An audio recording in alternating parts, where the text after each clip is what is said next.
The Gingerbread Pirates. It was Christmas Eve, and Jim and his mother were making gingerbread men. "Let's make a pirate crew," said Jim, and so they did.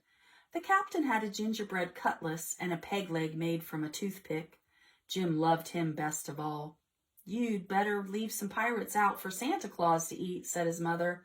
"Not Captain Cookie," said Jim. At bedtime, Jim took the captain to his room. "I wish you had a ship," he whispered as he climbed into bed. Then he lay awake, listening for reindeer hooves on the roof. Captain Cookie seemed to be listening too. Jim fell asleep, but Captain Cookie went on listening. "Where's my crew?" he wondered, "and who's this Santa Claus who wants to eat them?" When the house was quiet, he swished his cutlass through the air.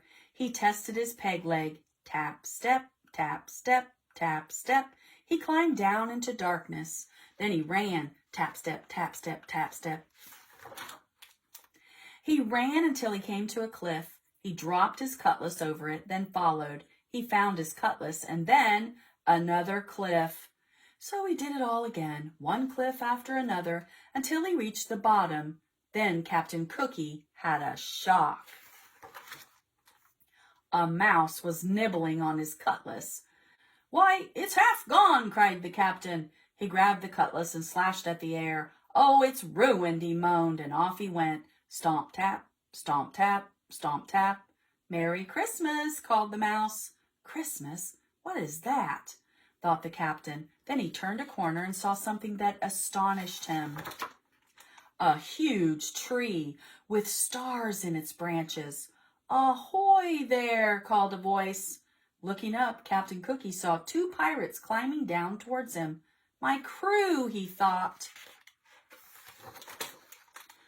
The two men, Wavy and Dots by name, dropped to the ground. They jumped right up, but the captain saw that Dots had broken his hand. No cutlass, and now a wounded man, he thought. Just then there was a thump and a scrape. A black cloud puffed towards them. "Run!" shouted the captain. They ran until they had to stop for breath. "Who is that?" asked Dots. "Must be that cannibal Santa Claus," said Captain Cookie. "We've got to get out of here before he eats us." "Where's the rest of the crew?" "Up on that cliff, I think," said Wavy. "Start climbing, men," said the captain. Up they went. "They're in jail," cried Dots when they reached the top. "Save us!" cried the pirates. Wavy and Dots kicked at the prison walls. They tried in vain to move the roof. "What about a rope and pulley from the ship?" said Wavy. "What about the ship's cannon?" said Dots. "There is no ship," said the captain. Then he noticed a strange look on Wavy's face, and he whirled around. What he saw made him wish for his cutlass. A gigantic man was leaning over them. "Young Jim always leaves cookies for me," he said. "But the plate was empty, so I came in here." "Look out, boys," ordered the captain. The big man lifted the prison roof and peered in. "Don't you eat my crew," shouted the captain, raising his fist. The big man blinked. "This is your crew?" he said. "Yes," said the captain. "And who are you?" "I am Santa Claus, and I swear by my sleigh I won't eat your men." "Sleigh? What's that? Some kind of ship?" "That's right."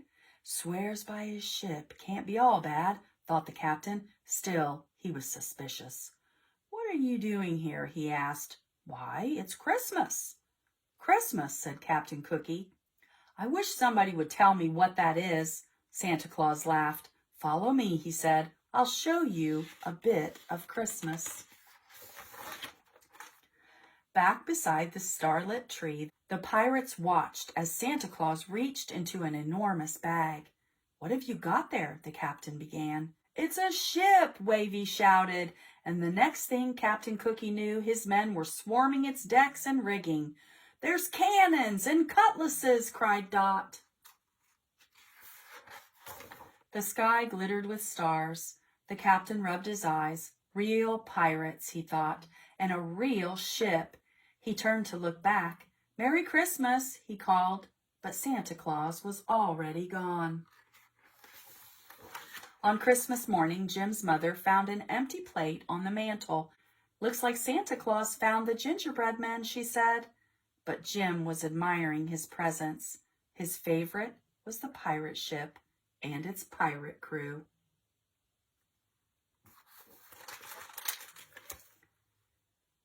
The Gingerbread Pirates.